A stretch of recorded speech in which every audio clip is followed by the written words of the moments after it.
Hi guys, I hope you people are doing well. So thank you for joining in the session. We're gonna continue with the session today. We had a session yesterday, and in our session of yesterday, we went through one of the examination questions on consolidation. Unfortunate thing is that I'm not being able to use the CBE practice platform because at times it's responsive, at times it's not responsive. So rather than wasting time, I prefer to use the ACCA revision kit. So I'm gonna continue the same exercise today also. And I'm going to continue the ACCA revision kit and would start preparing from the ACCA revision kit one of the examination questions today. So let's just start off. The question that we did yesterday that was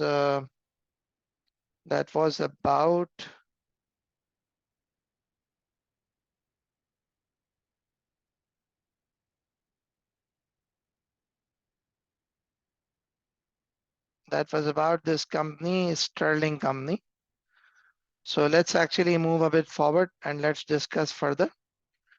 We're going to talk about the next question. The next question's name is Luna.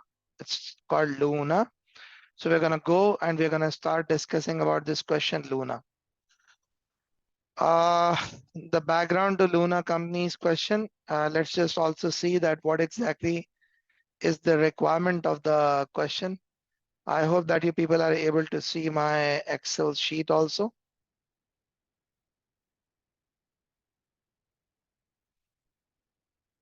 Sterling Company. I'll share one of the links with you, which will have this specific link to the spreadsheet that I'm using. And it would just keep on updating every time you would click on it. So we'll probably be getting the latest version of it.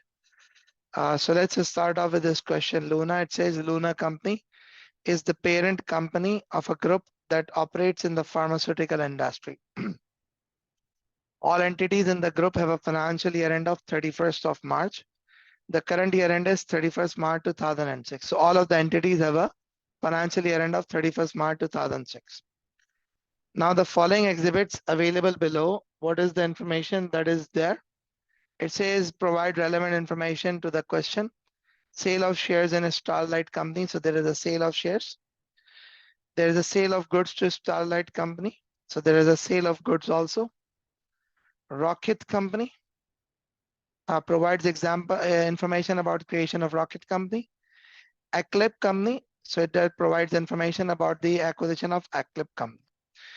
Now the next part of the question is that there are requirements. And amongst the requirement, one of the requirement is that explain with calculations how disposal of shares in Luna should be accounted for in the consolidated statement of financial position. Plus, in addition to this, discuss the principles that should be considered by Luna in recording the sale of goods to Starlight and individuals' financials.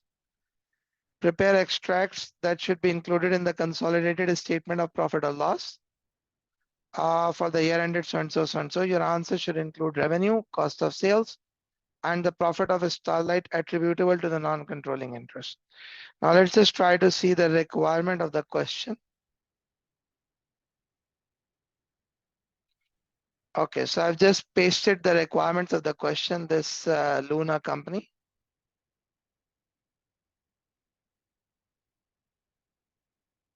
Right? Okay. Now, so this is one of the requirement which is explained with the calculations, how disposal of shares in a Starlight Company should be accounted for. Let's just try to go through it. Let's just try to read through it. So it's a sale of shares in a Starlight Company. How about if you people could take 3-4 minutes and try to do this? Take 3-4 minutes, try to do this.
क्या वाला दो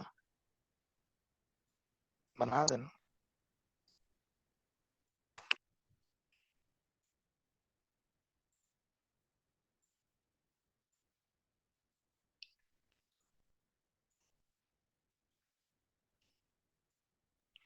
Okay, so are you people, I hope you people would have read it now. Let's just try to understand this.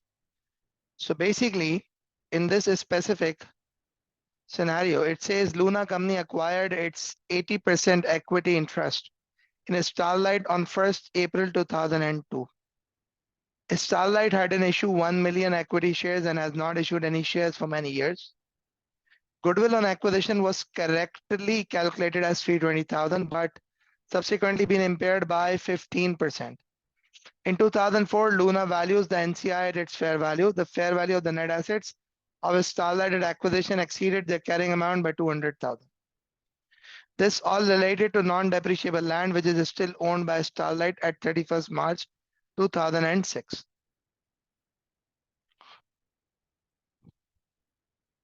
On 1st January 6, Luna company sold 100,000 equity shares in Starlight for $7 a share. The only reserve within the equity in the individual statement of financial position of Starlight is the retained earnings. The balance on the reserves at 1st April 5 was this. The Starlight generated a profit for the year ended to be this, which accrued evenly throughout the year. Now see, what has actually happened is that you acquired 80% equity interest in a Starlight company. And what has actually happened is that you disposed of 100,000 equity shares. So what was actually happening is that when you had 80% multiplied by 1 million, so you had 800,000 shares. And if you minus 100,000 shares, so resultingly you would still be having 700,000 shares available. So that means 70% shareholding would still be there. You get my point? 70% shareholding would still be there. You get it? Now just try to understand that what exactly is going to be the answer for this. I explain with calculations how disposal in shares should be accounted for in the consolidated financial statements of the Luna Group for the year ended so and so, so and so. Now this is part one. The disposal of shareholding in Starlight. So you got to account for the disposal of shareholding in a Starlight company. How exactly are you going to do it? So you just try to understand. The original holding was 80% and it gave control over a Starlight. The disposal of 100,000 shares is 10% of the holding, and hence the remaining shareholding will be 70%. The control is not lost, and their control is not lost. The Starlight would continue to be consolidated in the Luna Group's financial statements. Starlight would continue to be consolidated in the Luna Group's consolidated financial statements.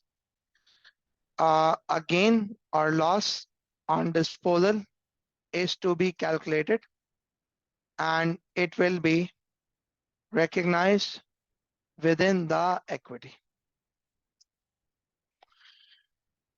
In order to calculate the gain/loss on disposal, the following calculations would be used. So first thing what you would do is that you would say gain/loss, the disposal proceeds, how much have you got for $7 a share? $7 multiplied by 100,000. So 700,000 is the disposal proceed less interest disposed. How would you calculate the interest disposed? So in order to calculate the interest disposed, you would have to say the goodwill that was there. So it was like 320,000, the original goodwill multiplied by 85%. Why 85%? Because we know that the goodwill had been impaired by 15%. Plus the share capital is 1 million. Share capital is 1 million. Retained earning at the start of the year. The retained earning at the start of the year was 4,658,000. 4,658,000. Profit till disposal date. So you have actually acquired on 1st April to, the year end is 31st March. And the disposal actually took place on, the year end is 31st March. The disposal took place on 1st January 2006. So what actually happens is that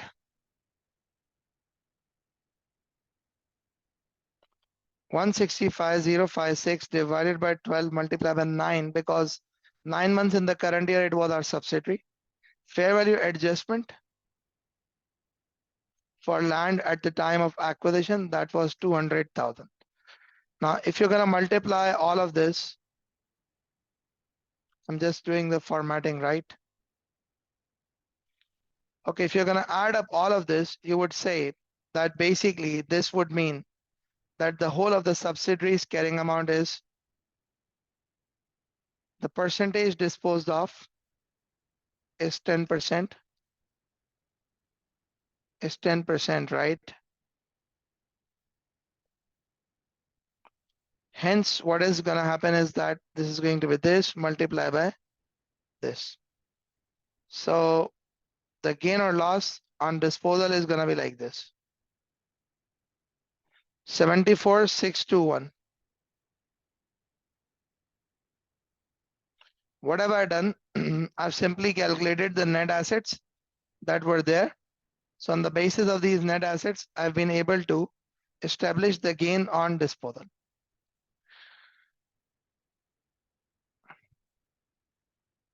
The above transaction would lead to an increase in the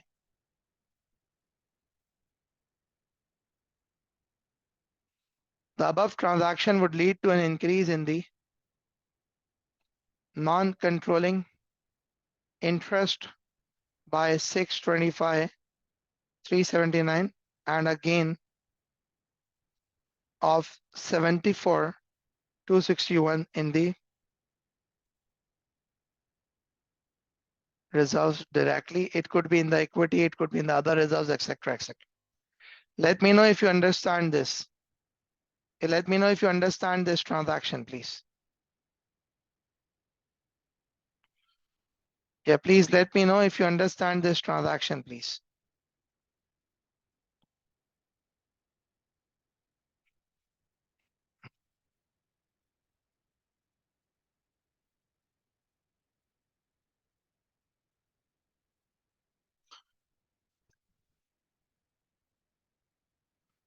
Okay, lovely, good enough. So we have been able to do this transaction. And this was basically, okay, I can go over one more time.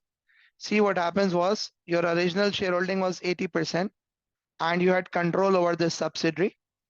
Now what actually happened is that you disposed of 100,000 shares. So 100,000 shares out of the total 1 million shares makes it 10%.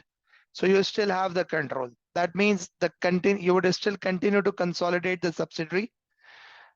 And there is going to be a gain or loss on disposal, which is going to be recognized within the equity, Now, what is actually going to happen is that how do we calculate? We say the disposal proceed. We got $7 a share for 100,000 shares that we dispose of. The goodwill, which was originally 320,000, is now become reduced by 15%, so it has now become 85%. And then I have actually calculated the net assets at the date of disposal. So 1 million was the capital, 4658 was the retained earning at the start of the year. Profit till the disposal date was this. The fair value adjustment was this. Hence 625,379 is what it is. Then the gain on disposal was this. Now, since this 625,379 is what we have disposed of, so this is going to be recognized within the non-controlling interest, and the remaining amount would be recognized within the reserves as the gain on disposal.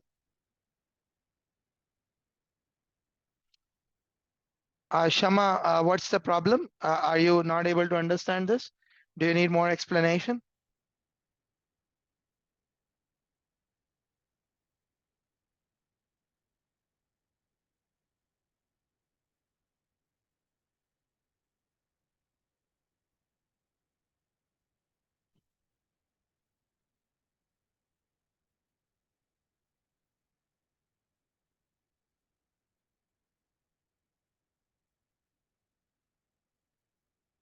Okay, is the amount actually realized? Okay. Yes, basically what happens is that it's realized in the form of cash.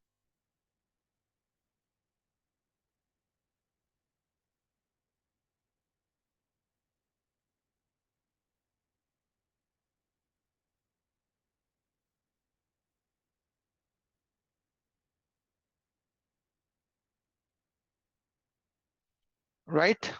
Okay. Okay, see 625,3792 is the total of net assets and goodwill. So this is basically, or you could rather say the carrying amount of the subsidiary in the books, or the carrying amount of the subsidiary in the books. Okay. Now let's move a bit forward. We don't consider NCI in this case. It's actually we're disposing of our interest to the NCI, like the whole of the subsidiary's interest to NCI. Okay, now let's move on to the second requirement. It says discuss the principles that should be considered by Luna in recording the sale of goods to Starlight in Luna's individual financial statements for the year ended. Conclude on whether the accounting treatment currently adopted is correct or not. So you want to tell them that how it should be accounted for in the individual financial statements. So I'll just give you this second part now. The question is in front of you now. And can you just give it a try, please? I'm just going to zoom out so that it is clearly visible. Can you give it a try, please, now? Yeah, can you give it a try?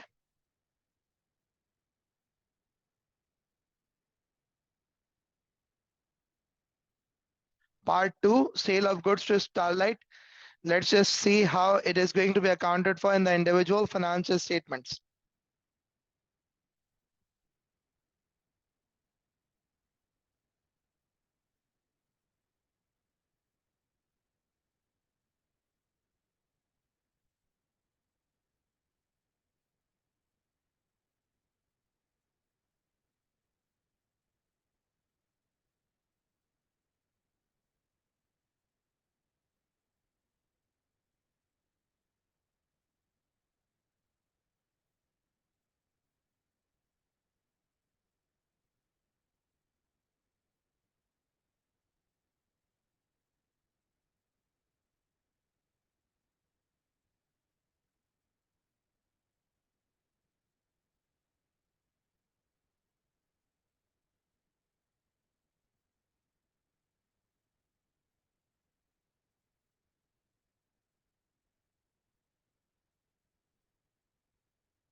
Okay, it says on 20th March 2006. We are talking about the year ended 31st March 2006. Luna sold 5,000 units to Starlight at an initial transaction price of $200 per unit. And the control of the goods passed from Luna to Starlight on that date. Payment is only due when Starlight sells the goods to the end consumer, which typically takes around 6 months' time. Starlight had not yet sold any goods on to the final customer as at 31st March 2006. So the control of the goods passed from Luna to Starlight on that date, the payment is only due when Starlight sells the goods on to the end consumer. The goods have a high risk of obsolescence and therefore price concessions. Price concessions are regularly granted in order that goods can be easily transferred on within the distribution channel. On the basis of past practice, Luna anticipates it will grant a Starlight company a price concession of between 8 and 38%. Current market data suggests that a maximum price concession of 35% may be necessary to enable a Starlight to distribute the goods to the final consumer. The initial cost of the goods to Luna was 80 per unit. Luna has recorded the sale at initial transaction price of 200. Starlight has included the goods within the closing inventory at a value of $1 million. Revenue and cost of sales for the respective entities for the year ended so and so are as follows. Now just try to understand something. See, it's consolidation, but within the consolidation, this is more of an IFRS 15 transaction. This is more of an IFRS 15 transaction rather than the consolidation transaction. Now see, just try to understand this thing. The sale of goods by Starlight to Luna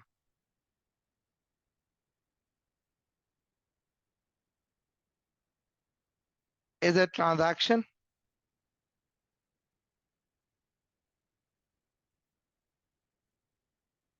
is to be recognized using the principles as laid down in IFRS 15 revenue from contract with customers. So what do you need to do? You need to understand that it's actually the IFRS 15 revenue from contract with customers. That's what you would have to consider when you are going to be doing it. Now just try to see this. What actually happens is that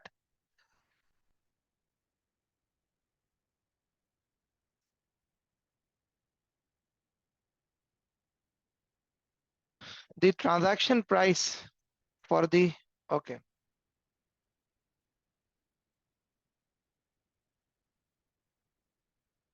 The transfer of goods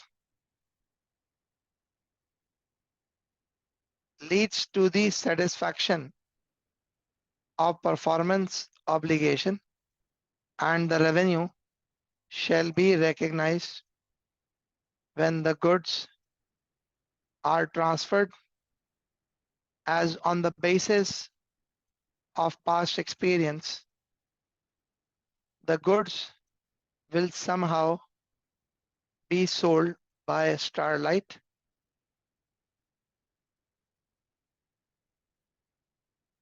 and the amount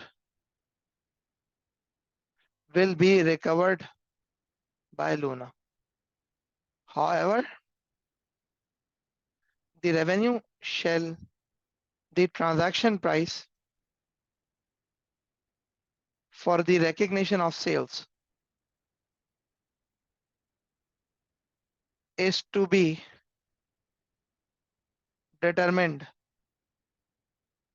using the principles laid down in IFRS 15. The price that is generally applicable after considering all concessions, etc.,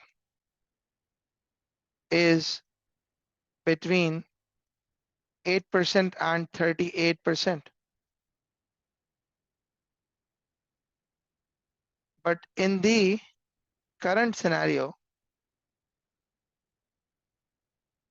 the price is considered to be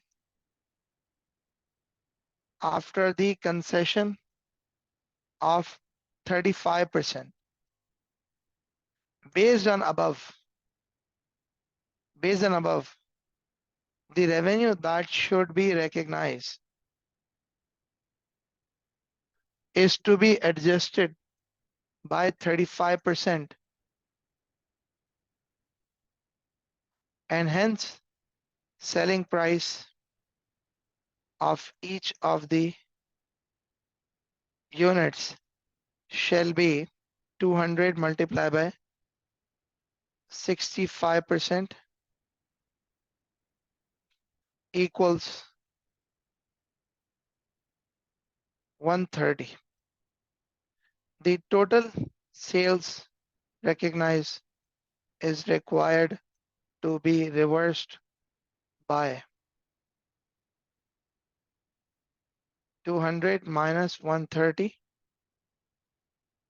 multiplied by how many units are there? 5,000 units are there.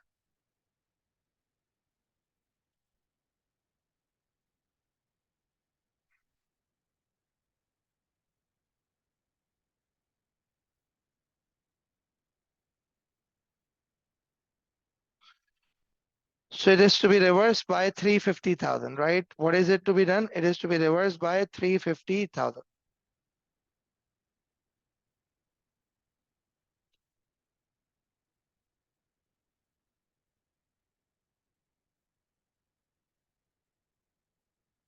So the requirement of the question was that how it should be recognized in the initial individual financial statement. Hence, the accounting presently performed is inappropriate and needs to be amended as above. I'll just zoom out.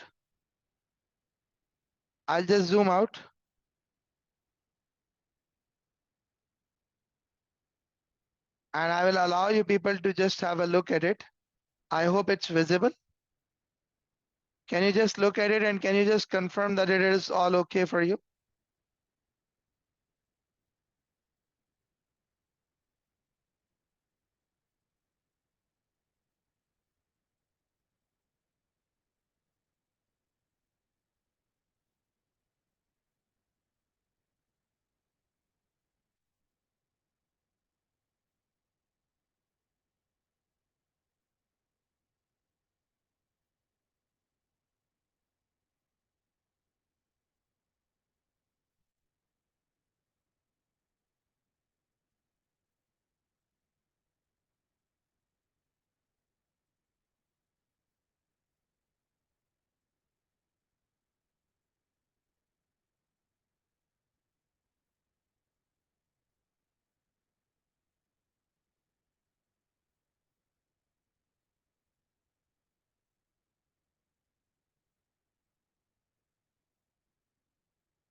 Yeah, is that okay to all of you? Okay, lovely.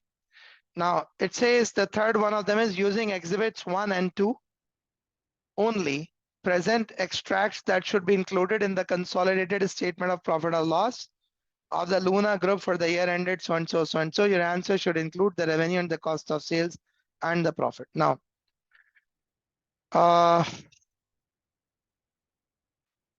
consolidated statement of profit and loss.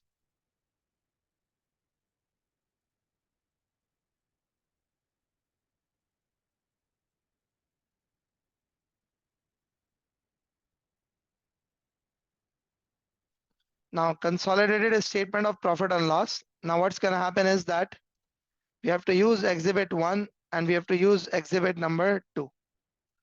So it's actually going to be like this. The revenue, the cost of sales, the profit attributable to NCI, the parent company's name, which is Luna Company, Starlight Company, adjustment,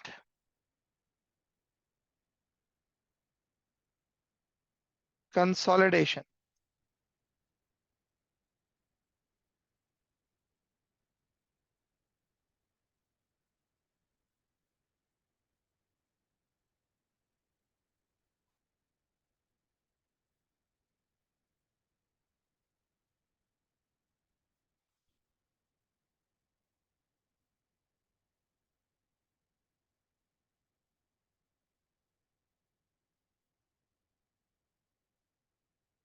one four one eight five one से 5 minute हो गया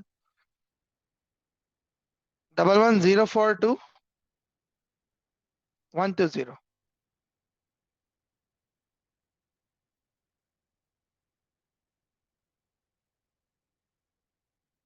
Okay, the first thing that we need to see is that was this your subsidiary for the whole of the year? So if you're going to see that,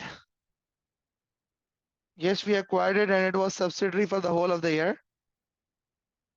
Now let's just try to remove the intra-group sales.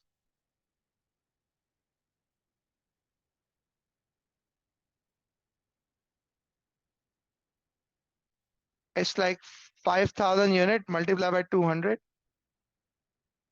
5,000 unit multiplied by 200. Then another adjustment. The initial cost of the good was 80 per unit, right? So there is an unrealized profit.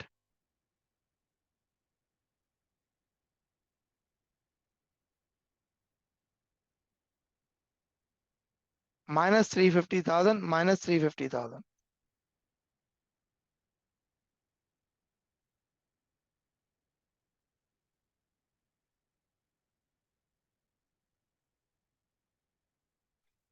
Now, these are two adjustments. Then there is this third adjustment also. And that's actually going to be for the unrealized profit. The unrealized profit is going to be 130 minus 80 multiplied by 5,000. So that's actually 250,000, right? What is it going to be? 250,000. So if you're going to do consolidation, it's going to be the sum of all of this.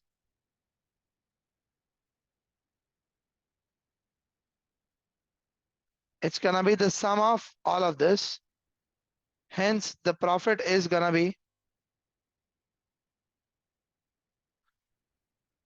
13051,560. Now, if I talk about the profit attributable to NCI, so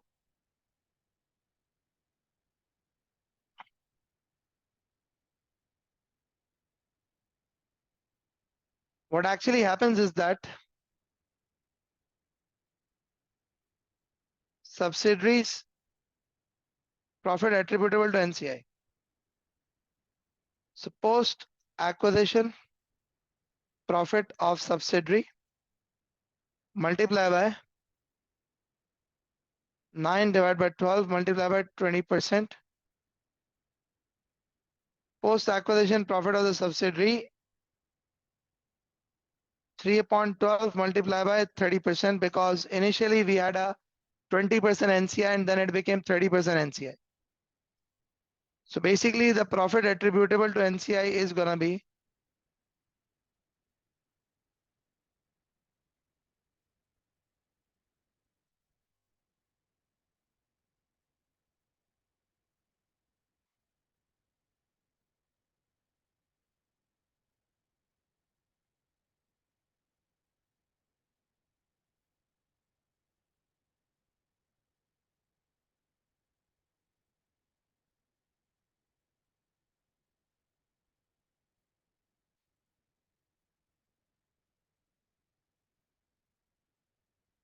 okay, just a second. Okay, you don't get those adjustments now. Okay. But do you okay, see, um can I just say that I would remove this? See, 350,000 is what we just recovered there. We said that the sales is to be reversed by this 350,000. How did we get it? It should not be $200. It should be 200 minus 130, right?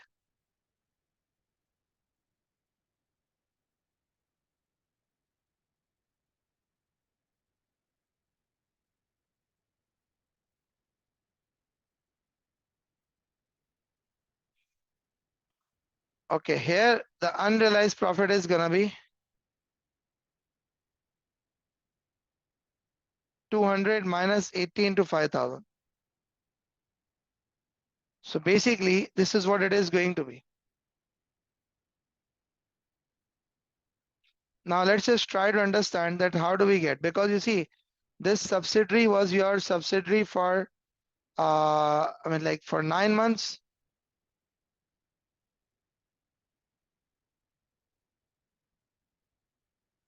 of the year,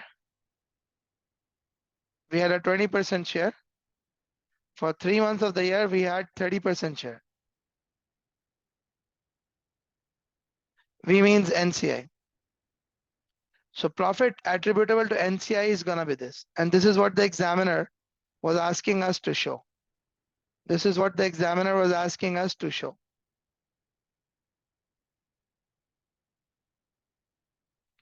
I bet this is what the examiner was asking us to show.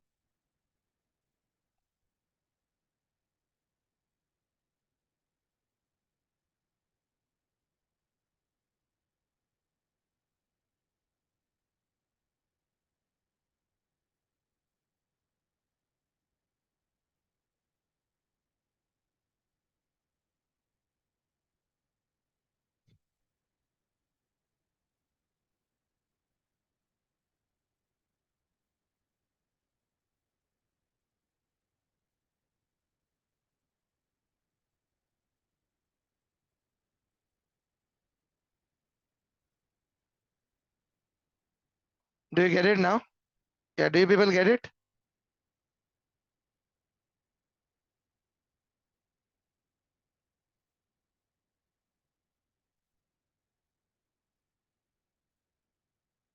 Yeah, do you people understand this? Yes?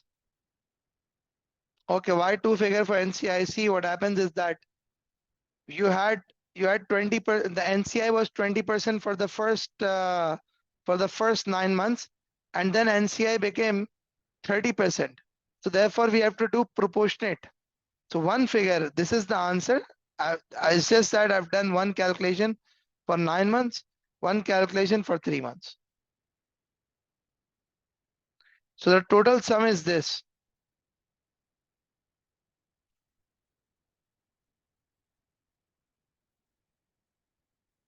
Okay. So we are done with this requirement also. Now let's just move on to the next part of the question.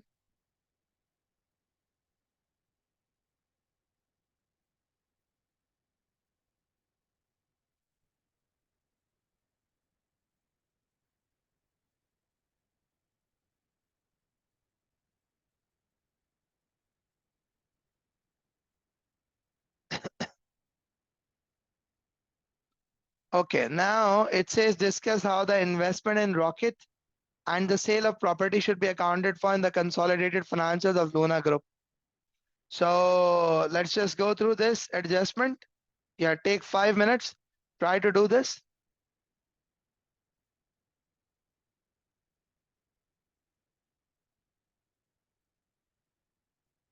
Okay, see what happens is that presently within the group, it's 1 million that's recorded. So you have to remove the whole 1 million impact. 350,000 is going to be through the reversal of sale because it was wrongly recognized. And the remaining 650,000 is because it's an intra-group item. You could have simply done 1 million also, that would have done the story, but just to show to the examiner that we know that this is where the difference is.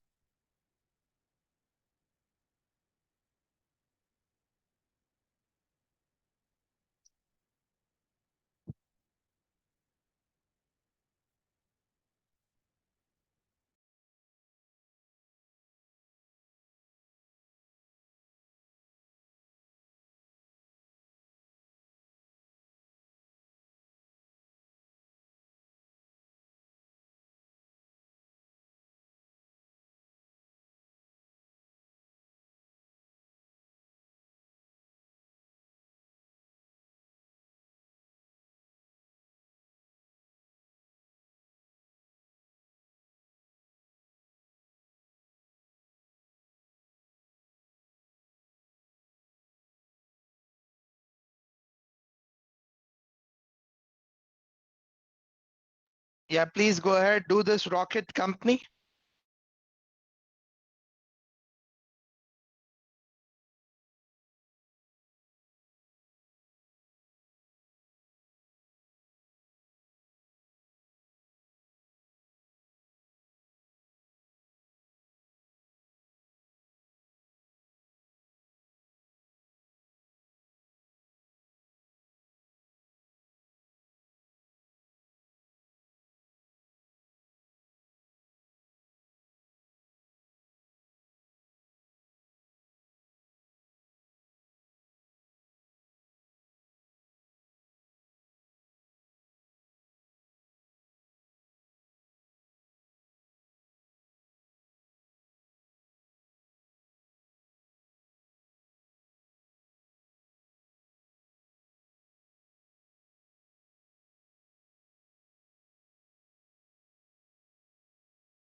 So Siri, can you see that now?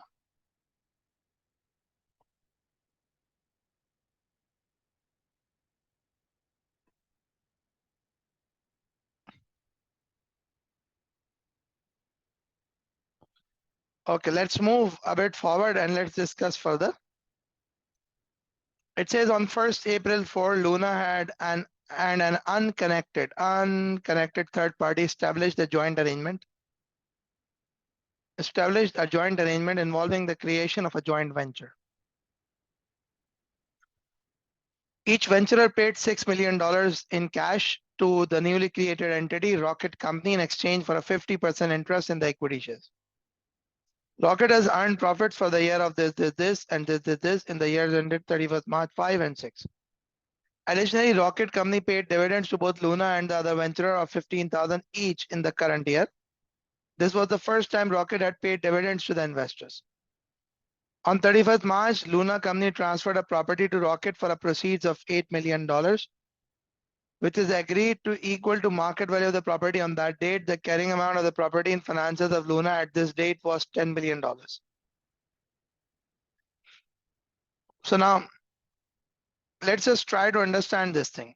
The requirement of the question is, it says, discuss with calculations as to how the investment in Rocket Company and the sale of property should be accounted for in the consolidated financial statements of the Luna Group in the year ended 31st March 2006. So see, what happens is that the investment in a joint venture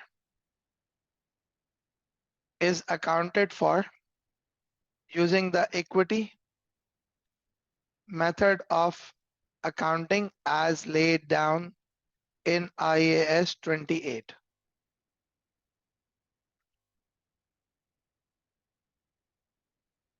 As laid down in IAS 28. As per the IAS 28, the investment in the Rocket Company to be shown in the consolidated financial statements is as under. Cost of investment. How much did you invest? $6 million.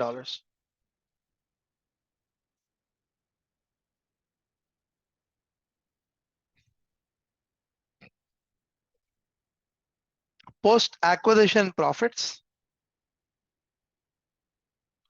So 2000x5, 2000x6, and then there are dividends that are being paid. So basically what happens is that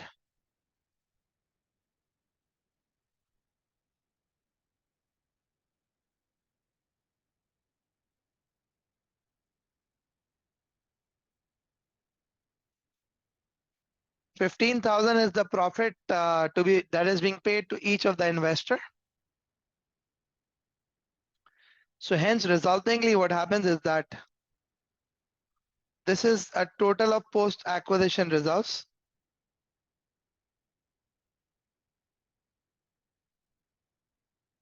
This is the total of post-acquisition reserve. Luna's share at 50%. So hence what happens is this into this.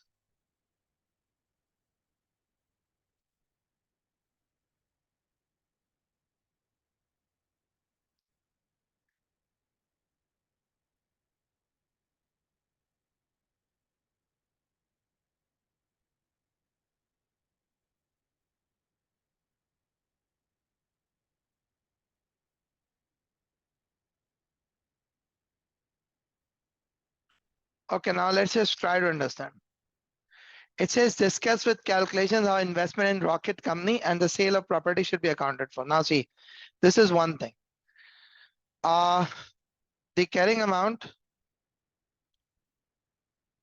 of investment in Rocket to be shown is 6085260. The with respect to the sale of property, the value of the property has declined from 10 million to 8 million. This is an indicator of impairment, and a loss of $2 million shall be recognized in the Luna's individual financial statements, and hence will also be reflected in the consolidated financial statement.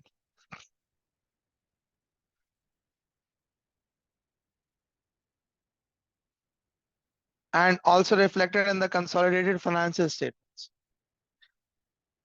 The carrying amount of $8 million, carrying amount of $8 million is what the property should be shown in the consolidated financial statements. Right? Do you get it? Yeah, do you people get it now? Because that's already that's already an impairment, right?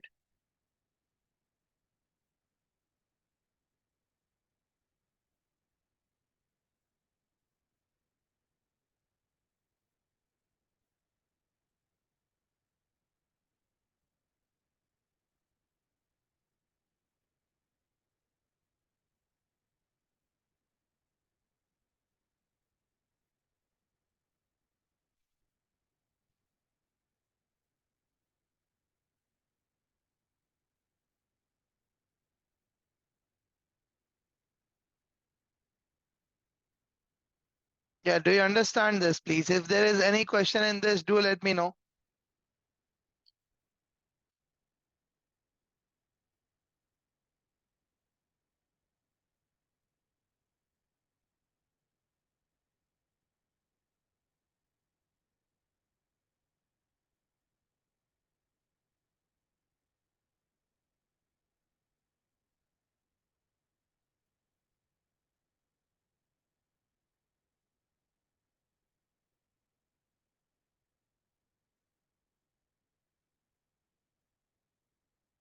Okay, now last part of the question is about this eclipse company. I'm just gonna open up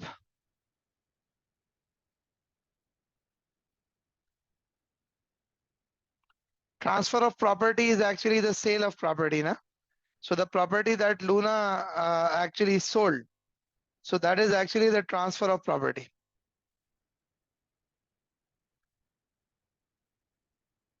Now this is the requirement to the last part, which is it says discuss whether the acquisition of Eclipse should be treated as a business combination in accordance with IFRS 3.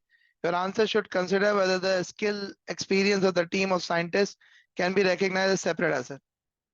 The loss should be recognized as a impairment loss. Yes, it should be an impairment loss. If the dividend was not paid, see what happens is that the property is being sold to the subsidiary for the same value as its market value, 8 million. So it has to be ultimately shown. Na? There is no unrealized profit in it. So if there would have been an unrealized profit, you would have removed that. But there is no unrealized profit in it.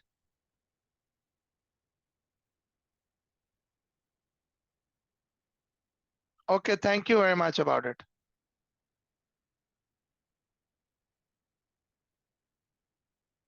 Thank you very much about it. My apologies. Thank you. Thank you.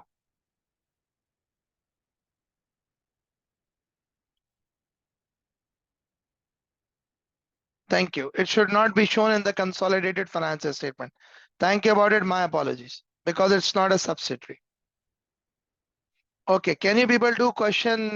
This is C, part C. I'm just opening up the question for you people to see. This is Eclipse company. Yeah, take 5 minutes, try to do this.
Okay, now see, it says 𝗂𝗏𝗃 is an entity which has a sole purpose of producing a new medicine to fight various diseases.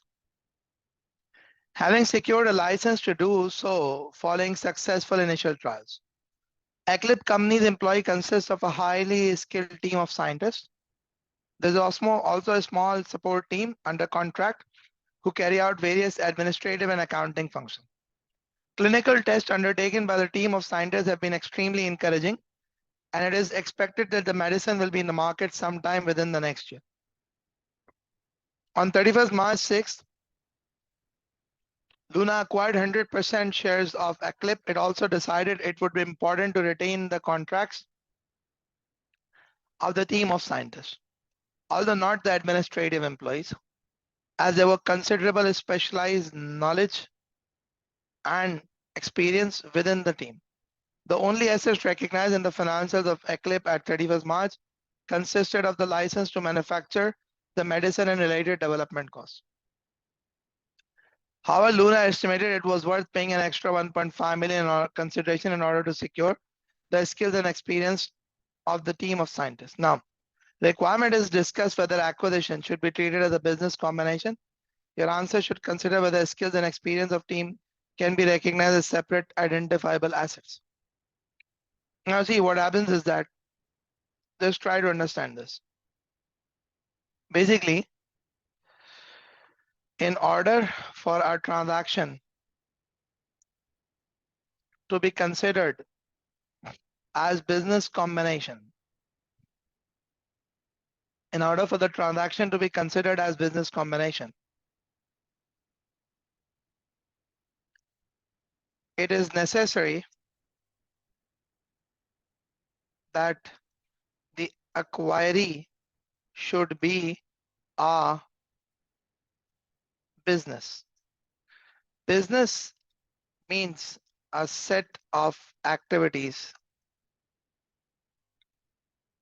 and processes being undertaken to generate economic resources.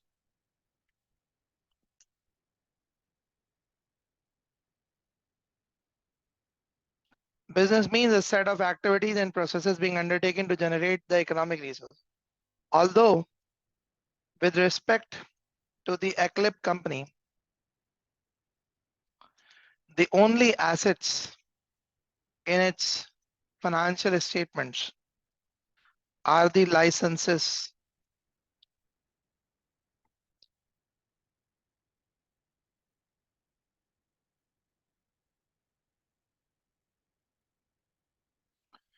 with respect to the 𝗂𝗏𝗃, the only asset in its financial statement are the licenses to conduct research and development and a skilled workforce.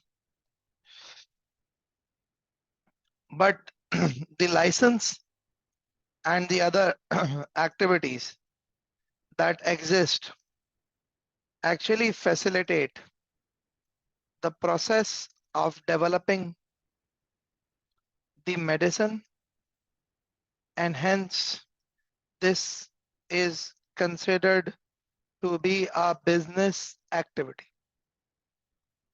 The acquisition of 𝗂𝗏𝗃 should be considered as a business combination rather than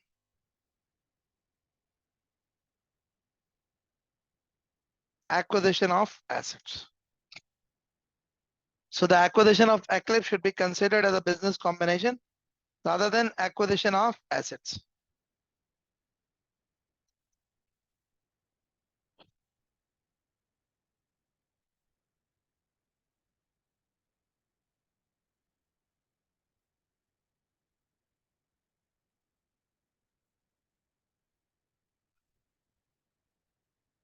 With respect to the workforce, skills and experience of the team of scientists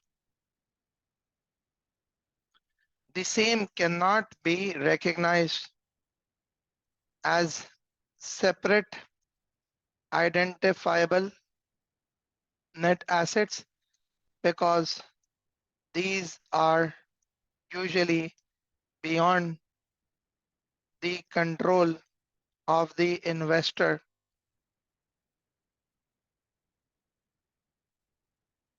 Do you get it? Yeah, do you people understand this? Do you people understand this?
Okay, see what happens is that can you control the skills of the employee?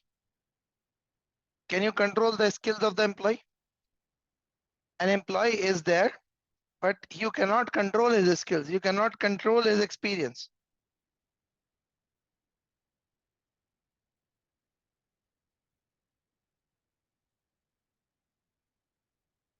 So if something that is not under your control,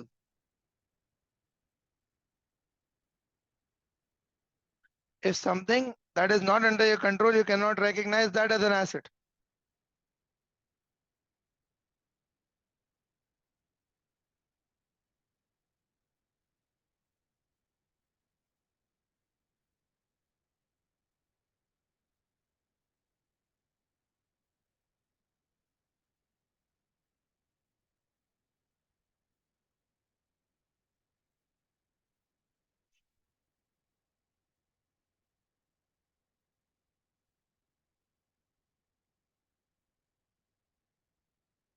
Okay, so we are now done with this specific question also, the name of which was Luna Company. The name of which was Luna Company. And I hope that you do understand this specific question also. So in case if there are any questions, do let me know.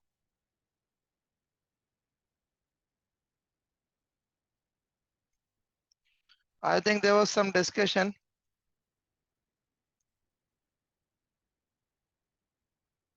So I'm just identifying this, that this is to be shown as a single line item.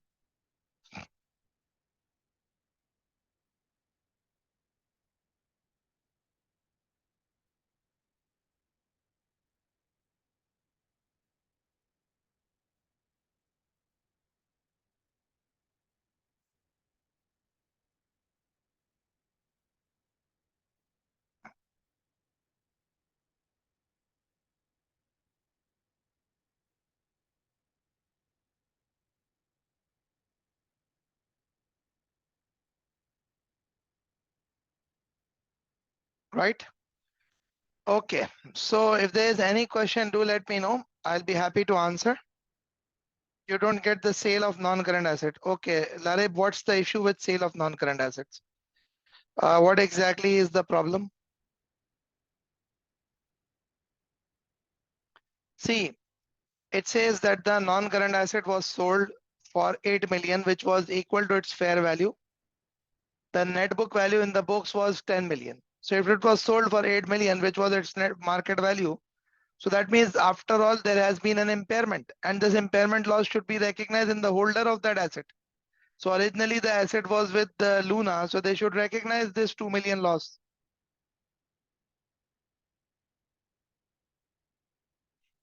And the asset would continue to be recognized by the joint venture at 8 million.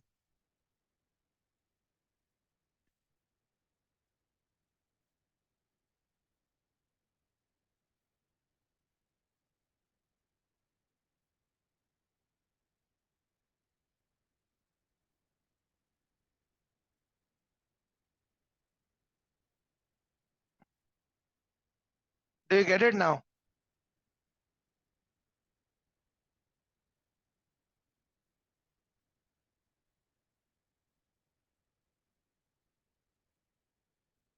Yes, only impairment needs to be adjusted in the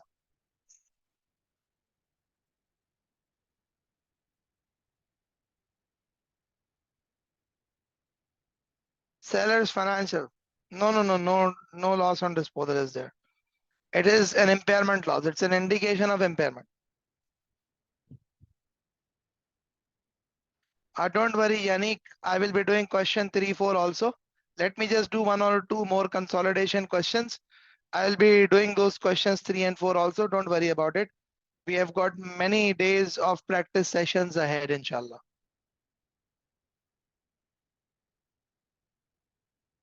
Right? Okay, guys. So thank you very much, all of you. See you inshallah tomorrow.